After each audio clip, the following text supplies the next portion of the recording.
সামলানোর কোনো উপায় আছে?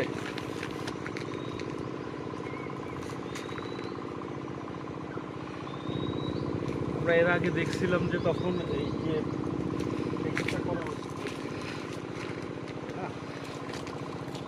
এখন তো মোটামুটি করে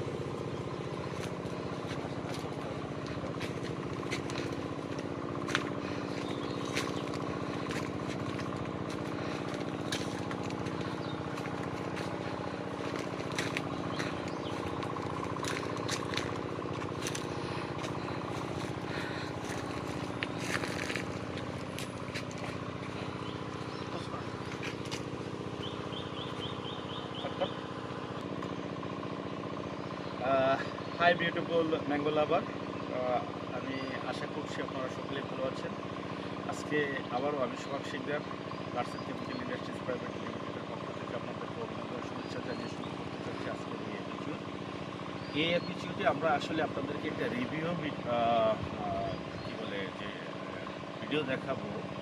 এই গার্ডেনটাতে আমরা এর আগে একবার এসেছিলাম, তো তখন আজ থেকে প্রায় 25-30 দিন আগে।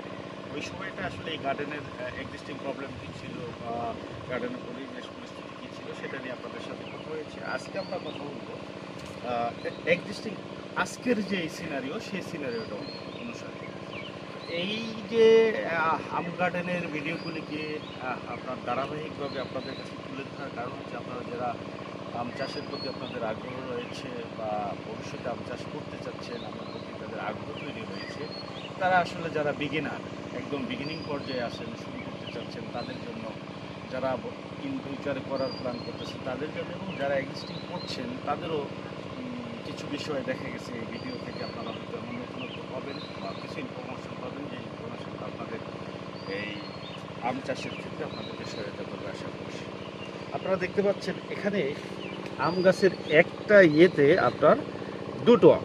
তো এই জাতটার নাম হচ্ছে বানানা ম্যাঙ্গো বলে, অর্থাৎ এই যে ব্যানানা কলার মতো একটা সাইজ দেখতে অনেকটা। দেখেন একটা ঢালের ইয়েতে এসে